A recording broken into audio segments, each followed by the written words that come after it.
घर बैठे संस्कृत की ऑनलाइन क्लास निःशुल्क प्राप्त करें आर्य संस्कृत एकेडमी पर। नमो नमः संस्कृत मित्राण। DSSB TGT संस्कृत की तैयारी कर रहे सभी प्रतियोगी छात्रों का हार्दिक स्वागत है। इस समय हम सभी रघुवंशम को पढ़ रहे हैं। तो पार्ट 3 की वीडियो में हम लोग 1 से लेकर के 20 श्लोक को पढ़ चुके हैं। इस वीडियो में उससे आगे पढ़ेंगे। तो प्लीज़ बच्चों, अगर आप नए हैं तो चैनल को सब्सक्राइब करें और वीडियो पसंद आए तो इसे लाइक भी करें। जुगोप आत्मानम आत्रस्थो भेजे धर्मम अनातुरः आगृध्नुर आददेशोऽर्थम असक्तः सुखम अनुअभूत।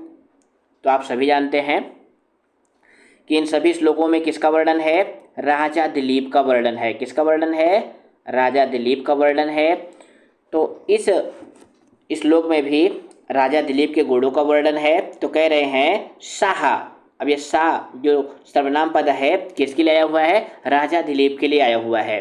तो वह राजा दिलीप आत्रस्तः सन। आत्रस्तः इसमें कौन सा समास है? इसमें जो है नय तत्पुरुष समास है। ये देखिए, इसका व्याकरण है नात्रस्तः आत्रस्तः। कौन सा समास है? नय तत्पुरुष समास है। तो वे राजा दिलीप आत्रस्तः अर्थात ना डरे हुए। त्रस्त माने क्या होता है? डरे हुए। और ना त्रस्त मतलब ना डरे हुए अर्थात निडर होकर के।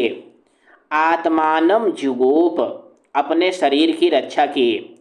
अब यहाँ जुगोप में गुप धातु है। कौन सी धातु है? गुप रक्षणे धातु है। और कौन सा लकार है? लिट लकार है। लिट लकार का प्रथम पुरुष एक वचन है। परोक्ष भूत में लिट लकार होता है। तो जुगोप में गुप रक्षणे धातु है। लिट लकार का प्रथम पुरुष का एक वचन है। तो वह राजा दिलीप निडर होकर के अपने शरीर की रक्षा की।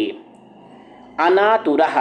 आतुरः माने क्या होता है? आतुरः माने होता है रोगी या बीमार। तो ना आतुरः अनातुरः इसमें भी नए तत्पुरुष समास है।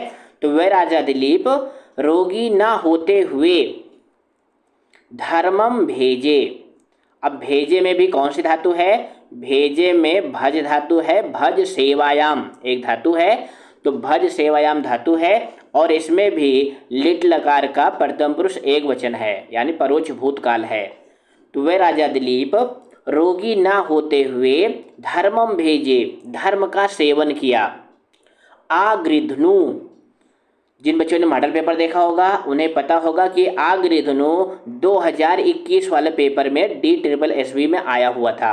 वहाँ पे पूछा गया था कि आगृध्नु का अर्थ क्या है। तो वहाँ पे कौन सा विकल्प सही हुआ था? वहाँ पे इसका अर्थ दिया गया था लोभ रहिता। क्या अर्थ दिया गया था? लोभ रहिता।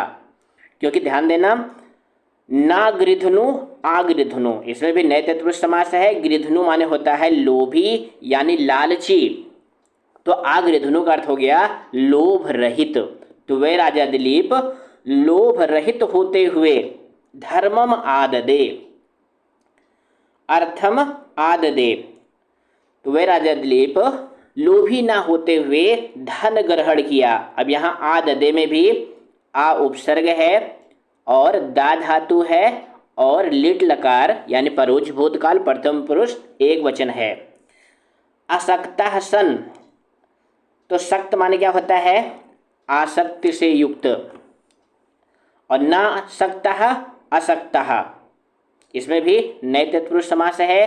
तो वे राजा दिलीप अनासक्त होते हुए यानी अनासक्त रहते हुए सुखम अनुअभूत सुख का अनुभव किया। इस तरह से राजा दिलीप थे। आते हैं अगले श्लोक पर। बहुत महत्वपूर्ण श्लोक है ये। ज्ञाने मौनम क्षमा सक्तो त्यागे सलाग विपर्यया गुड़ा गुड़ा अनुबंधित्वात् तस्य सा प्रसवा इयु। यह श्लोक भी 2021 के पेपर में आया हुआ था। क्या प्रश्न था? प्रश्न ये था कि यह श्लोक किसके लिए कहा गया है। क्या प्रश्न था? फिर से सुनिएगा। प्रश्न ये था कि यह श्लोक जो है किसके लिए कहा गया है। तो किसके लिए कहा गया है? राजा दिलीप के लिए कहा गया है, क्योंकि दिलीप का ही वर्णन चल रहा है। तो कह रहे हैं ज्ञाने मौनम। ज्ञान होने पर भी मौन रहना। शक्तौ क्षमा, शक्तो मतलब शक्ति संपन्न होने पर भी क्षमा कर देना। त्यागे, दान देने पर सलाहग विपर्यया, सलाघा माने क्या होता है? आत्म प्रशंसा। विपर्यय मतलब विपरीत, यानी आत्म प्रशंसा न करने वाले। यानी राजा दिलीप कैसे थे? दान देने पर भी अपनी प्रशंसा नहीं करने वाले थे। तस्, उस राजा दिलीप के गुणाह, यानी ये मौन, दान, शक्ति, क्षमा, ये जो सभी गुण हैं, गुणा अनुबंधित्वात्, साथ साथ रहने के कारण, यानी जो गुण हैं एक साथ, यानी जो विपरीत गुण हैं कि दान, ज्ञान होने पर भी मौन रहना, शक्ति होने पर भी क्षमा कर देना, ये विपरीत गुण हैं, फिर भी ये सभी गुण गुणा अनुबंधित्वात्, एक साथ रहने के कारण उस राजा दिलीप के सा प्रसवा इव अभूवन। सा प्रसवा का मतलब क्या होता है? व्याकरण देखिए, सह प्रसवा एसाम ते सा प्रसवा, जिनका साथ साथ जन्म हुआ है। इसका शाब्दिक अर्थ होगा सहोदर। क्या अर्थ होगा? सहोदर, यानी जो सभी गुण हैं साथ साथ रहने के कारण सगे भाई के जैसे हो गए थे। जैसे सगे भाई विपरीत गुण वाले होने पर भी प्रेम से रहते हैं, तो वैसे ये विपरीत गुण भी साथ साथ रहने के कारण मानो सगे भाई के जैसे राजा दिलीप में रहते थे। अब इस श्लोक में अलंकार कौन सा है? तो यहाँ पे आया हुआ है तस्य सा प्रसवायु, मानो सगे भाई के जैसे रहते थे, इसलिए इसमें उत्प्रेक्षा अलंकार है। कौन सा अलंकार है? उत्प्रेक्षा अलंकार है, इसका आप ध्यान रखें। आते हैं अगले श्लोक पर। अनाकृष्टस्य विषयी विद्यानां पारदृश्वनां तस्य धर्मम रतेर आसीत वृद्धत्वम जरसा बिना। अब ये जो अंतिम चरण है इस श्लोक का, ये बहुत कुछ आता है।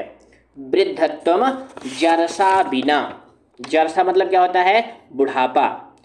तो बुढ़ापा के बिना भी वृद्धता को प्राप्त हो गए थे। कौन? राजा दिलीप। अब ऐसा कालिदास क्यों कह रहे हैं, वो इस श्लोक से देखिए। कह रहे हैं विषयी अनाकृष्टस्य, विषयी अनाकृष्टस्य, यानी सांसारिक विषय जिसको अपनी तरफ खींच नहीं पाते थे, ऐसे राजा दिलीप का विद्या नाम पारदृश्यना, विद्या नाम वेद, वेदांग आदि जो 14 विद्याएं हैं, तो विद्याओं के पारदर्शी, धर्मरते ही, धर्म में रुचि रखने वाले, तस्य उस राजा दिलीप के जरसह बिना वृद्धत्वम आसीत, बुढ़ापे के बिना भी वृद्धत्व था। बुढ़ापे के बिना भी वृद्धत्व था, यानी वो ज्ञान वृद्ध थे। अब यहाँ पे ध्यान देना, वृद्धत्व में वृद्ध शब्द है और भाववाची त्वा प्रत्यय है।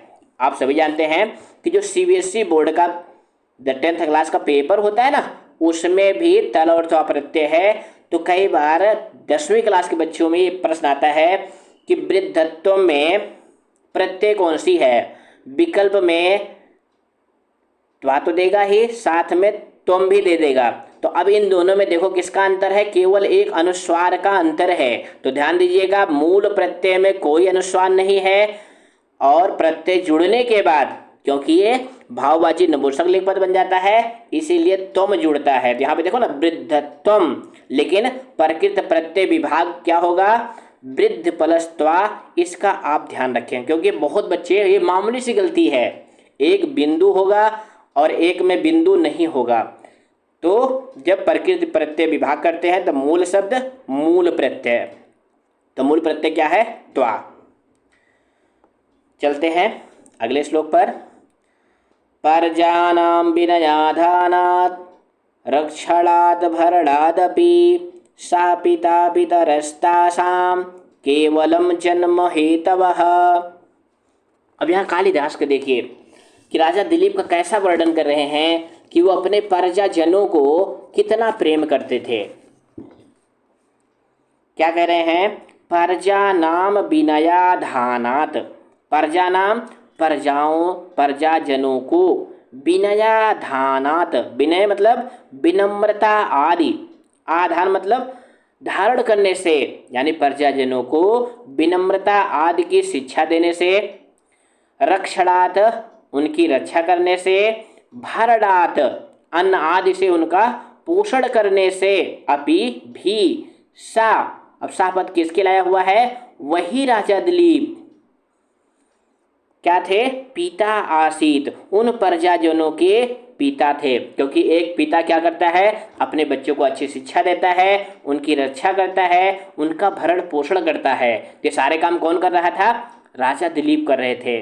तो इसलिए जो उनके पिता थे यानी जो प्रजाजनों के पिता थे वो क्या हो गए? तासाम पितरस्तु, उनके जो पिता थे जन्म हेतवः केवलम, केवलम जन्म के हेतु बन के रह गए। मूल पिता कौन हो गए? राजा दिलीप हो गए। अब इसलिए इस श्लोक के द्वारा कालिदास क्या दिखाना चाह रहे हैं? प्रजा वत्सल दिखाना चाह रहे हैं। राजा दिलीप अपने प्रजाजनों से कितना स्नेह रखते थे। अब यहाँ पर देखिए जन्म हेतवा में कौन सा समास है? जन्मनः हेतवा, जन्म हेतवा, षष्ठी तत्पुरुष समास है।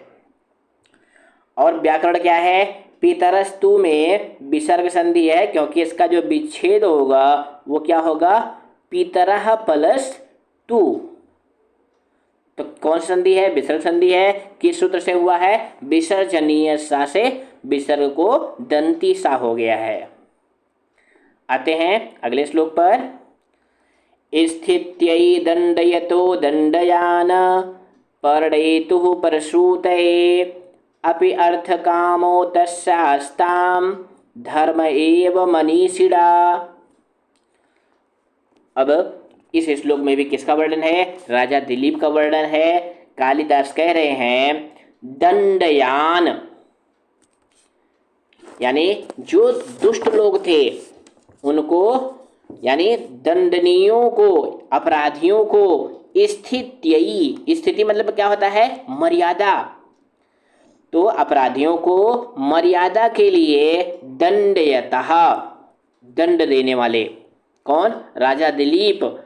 परसूतये परडेतुः, परसूतये संतान प्राप्ति के लिए, परडेतुः विवाह आदि करने वाले, मनीषिणा विद्वान राजा दिलीप, तस्य विद्वान उस राजा दिलीप के, अर्थ कामो अपि, अर्थ और काम, अर्थ और काम जो दोनों पुरुषार्थ थे, धर्म एव आस्थाम, धर्म ही हो गए थे। यानी जो अर्थ और काम थे दोनों पुरुषार्थ हैं ये भी धर्म रूप हो गए थे। अब यहाँ पे ध्यान देना अर्थ कामों में द्वंद्व समास है। अर्थश्चा कामश्चा, क्या समस्त पद होगा? अर्थ कामो। तो इस तरह से रघुवंशम 1 से 25 श्लोक तक हम लोगों ने पढ़ लिया। हमारी वीडियो आपको कैसे लगी कमेंट करके बताएंगे। नए हैं तो चैनल को सब्सक्राइब करेंगे। किसी और टॉपिक पर अगर आप वीडियो चाहते हैं तो वो भी कमेंट करेंगे। फिर मिलेंगे अगली वीडियो में। धन्यवाद।